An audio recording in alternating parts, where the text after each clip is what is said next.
We have Naruto Storm Connections online ranked fights for your enjoyment, and I'll be playing as Momoshiki with the Shikamaru and Tamari supports. I know some of you are already triggered in the comment sections, but let's try to get through this because one of the reasons why I made the switch to start playing like this about 2 weeks ago or a week ago, before that I never used characters like this, but part of the reason why I made the switch to do that is so that I can fully understand how these things work, the ins and outs of them, and how to defeat them. But for those of you that know, Shikamaru kind of out of nowhere became strong, right?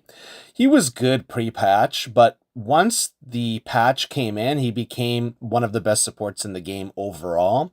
I think there's a lot of characters in that category that make up the best support, and we can talk more about that later, right? But there's a lot of them that are good. What I will say is that this was awesome. What I will say what I will say is that I've been using Shikamaru since Storm 2, right? And he was always good, but he was never like the best support. There was always other supports that were really good. So for instance, if they didn't nerf any of the Shinra Tenseis, the Shinra Tenseis would be better. But the interesting thing is even though all the Shinra Tenseis are nerfed, and Nagato's is unplayable, but Pain's is still good in the air, and the last Sasuke's is still good in the air, right? Those characters, both of those supports, more so Pain actually counters Shikamaru and trumps Shikamaru more. I tested it, but I would say the last Sasuke is kind of rough. Like, he's kind of unplayable.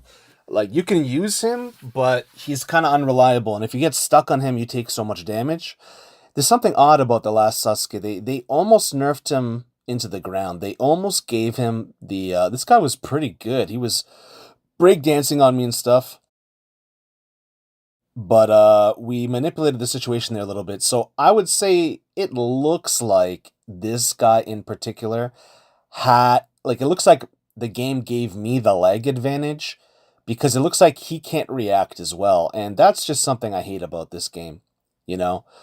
And it's very easy to manipulate the frames when that happens to the other person. So what you're seeing a lot of times is a lot of Wi-Fi warriors, a lot of lag warriors. So lag doesn't mean that you're on Wi-Fi, and Wi-Fi doesn't mean that you're bad, right? So a lot of people have this misconception, even like top players, that if you're using a Wi-Fi, it's bad. Like, there's a lot of people that use Wi-Fi that are perfectly fine. I think there's more factors in it than just if you're on Wi-Fi or direct. I've been hardwired for like 10 years, dude, and even though it's better, it doesn't seem to fix the inherent issues of the game. So that was just an easy farm, and what I would say to that is, can I do that? Yeah. Have I had real perfects? Of course, I've had quite a few. I probably have most perfects, like, in a competitive setting than anyone so far that I've seen. I'm not bragging about it, I'm just saying I think that there's something to that, right? Like, it's something that I kind of figured out that I was able to do. But in that last game, it was just way too easy. There's no way that that was a real fight. You know what I mean? Like, there's no way that that guy was able to react, and there's no way that that guy's that bad. Because these are all people that are around your skill level. But this is like an equal lag opportunity. We're both in a yellow bar, but we're both having the similar sort of reaction times, the same frames. People don't understand that, right? Also, this guy, Big B, he's pretty good with Danzo. I think he's got a better team now, and I think he's gotten better with the team, so good for him, because I recently played him the other day. In this game, like, I'm just kind of I think I'm just outplaying him on this one. Like, you can have a health lead, right? And that health lead could mean that you outplayed the person, but you can have a health lead, and it could mean that you're just kind of manipulating and using the bad netcode to your advantage, if that makes sense. So it is what it is. And also the Bondino guy, I have perfect connection against him. So when he left, that is the first guy, right? That left. We know that he left, and he probably rage quit, right? That was actually that first fight on the training field. I had no lag. So I was able to go crazy, have reaction times. And I think he didn't either, because him and I have a great connection. We almost never lag. I love playing him, and I've been playing in some Storm 4. But like, when people lose that bad, they're not used to it. They're not used to that level of reaction time. They're not used to that level of skill. They're used to more playing like this, right? They're used to playing these like slow, laggy, predictive fights, where everybody kind of gets a turn. It's like a turn-based lag system. So like even now, if you just compare this fight to the first fight, right?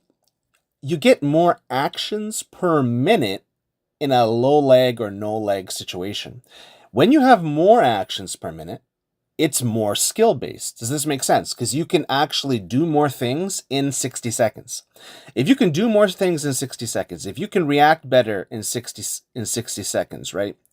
Like throughout the entire game, then this is real skill. It doesn't matter whether you're using like lag free or lag resistant supports. I've determined, and I kind of found out yesterday, I use the word lag proof. I've talked about it a lot, but nothing is truly lag proof. There does get to a point where everything will lag if the lag is bad enough. So I typically have a number system 1 through 10. 10 means offline. Nothing is perfect, so we give it like a 9.5 for the best online experience, right? But if you can get like an 8 to a 9.5 online, it's playable. If you have a 7 or 7.5, if you have the right team, it's playable. If you have the wrong team, if you have the wrong supports, it's not playable. Because your supports will start not working. They will not be ported into the game properly. They will not track properly. They will not hit properly. They will not do nothing properly. That's why Boro's really good. He's as close to lag proof as you're going to get. He's even better than Shikamaru in terms of lag proof. But Shikamaru's bags is a living, walking, breathing jail. And of course, people value that a lot in a game where there is no jails. So people wonder, why is Shikamaru's considered the best support? Offline, he would not be the best support. He would not even be close. But online, he is, because of the lag. And to acknowledge that he's the best support would mean to acknowledge that there are laggy games, fake games, and laggy losses. And I think there's not a lot of overlap there with people that do that. People like to cherry pick. They like to pick and choose certain things, and they don't have critical thinking skills. And if you don't, that's fine. None of us are born with critical thinking skills. You have to develop it. It's like a tool. And sometimes we get it wrong and sometimes we get it right, right? Oh man, I love the Momoshiki grab. I'm not going to lie. Some part of me absolutely... I went from hating all of this type of stuff to, depending on the build, depending on the character, loving some of it to a certain degree. I still prefer two-mans. I like the stability of two-mans. But there's certain characters like Momoshiki who we've talked about skill ceilings. That's a video I have to make too. There's skill ceilings and there's skill floors. So Momoshiki has a very high skill floor, and that's why a lot of people don't like him. But he has an even higher skill ceiling. Now, what I would say is maybe his skill floor with certain aspects of his kit is not that high, but his pheasant hunt, of course, all you have to do is throw that thing over and over again and get some value. But once you start fighting like really good top players and really good experienced players, really good people that have strategies, you can't just throw it. It becomes 100% a skill-based thing. It just becomes a heavy punish, but extremely high skill-based. So a lot of people will not use Momoshiki because he's clumsy. He's not that great in a lot of ways. You really have to know what you're doing. You have to bait people. You have to know all the frame rate data, all the hitboxes of the character. And it's really interesting. Now, Tamari as well, like I would say she's really good. But once the lag starts getting to a certain point, like even 7.5, she stops working as well. Like her tornado won't even hit people. Maybe I would say 6.56, but Shikamaru is good until you get to around 4 out of 10. What does that mean? 40%, right? Losing 60% of your frames, having 40% of your frames. So he's pretty good for the most part, right? But the interesting thing that happens is that the distance between your character, the more lag you have, it creates a situation where dashing is not possible once you get to about 5.5 or 5 or 4 out of 10, right? So once you have, say there's 30 frames or 60 frames, so divide it in half, you get 30 or 15, right? Depending on what you're at. We're going to go with 30. If you have 30 and then you get 15 frames, you could still probably be able to dash probably pretty well and time it, but once you get to like 14, 13, your dash gets affected, right? So you even things like Shisui there, like his tracking may get affected in the frame rate and delay, right? So it's really interesting when we talk about lag proof teams. It's more about lag resistance up until a certain point. So like that should be a separate video that I will make. But I mean, I wanted to talk more about my experience with Momoshiki and how much fun it was playing this character. I never had this much fun playing him in Storm 4, and you know, I had a friend there. I think Dex played him, and he was really good with him. I thought it was a lot harder to get value with him though in Storm 4, but in this game, of course, because of the way that you're kind of on train like railroads and train tracks, and you know movement, lateral movement is highly nerfed, and because of a lot of other things like weak guard and stuff like that, it's pretty difficult to make him have value. But like I said, some people really make it work, and some people do a great job. But this is the beginning of my journey of trying out some of these meta characters and meta teams because I really never explored them and I never had any desire to do so. But I kind of wanted to see for myself, what is it like? What advantage are these people getting? Why are they doing this? And it really just comes down to the fact whether they can verbalize it or not, whether they know it or not, they're using those characters, whether it's supports like Shikamaru and Tamari, or you know, especially Shikamaru, but and whether it's like mains like Momoshiki, it's because they're a lot more stable in the lag and they keep working for longer, right? Like you have to get kind of like to a red bar situation or worse before they stop working. And even then, it's unclear where their limits are, you know? So they're more reliable online, right? So this is really interesting. A lot of people don't understand that the best teams offline are not the best teams online. People will disagree with me with that, but that is just 100% factually false, and that's fine. We can have that disagreement. I mean, maybe I'm wrong, but I've been to offline tournaments before, and I've seen what offline competitive is like, and it's a whole different animal. You know, it's not that online people are bad or it's not competitive. It's just a different game. I do think it's not really competitive because it's not consistent. If it was online and it could be consistent and everyone had the same online experience, right? Then yes, you can be competitive. But the second that someone has, say, an 8.5 experience and the other person's giving a 6.5 and they have to fight regardless of their team, this is just 100% factually not a real fight because now people are missing frames, characters are acting differently than they normally would. Like there, I would never be hit by that. I'd be able to jump block. But still, despite that, I think I've beat this person every single time. He's never beat me, but I love playing this person. I like this person. It's not just because I win, it's because he never gives up.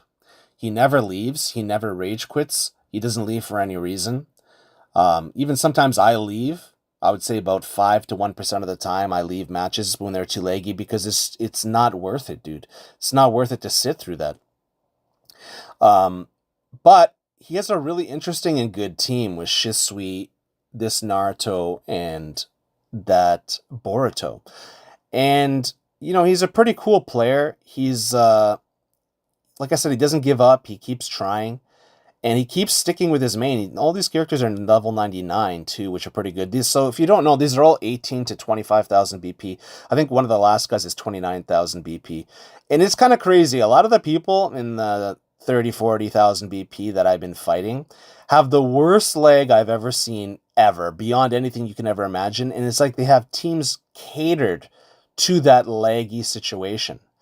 And they may even be using lag switches. I hate to say it and put that on someone, but dude, it used to be very popular to purposely lag your opponent with a device or lag switch where you could just press a button connected to your router and your modem and all that. There'd be like a line and you could just press it and then they would lag them in critical situations or when they didn't have subs.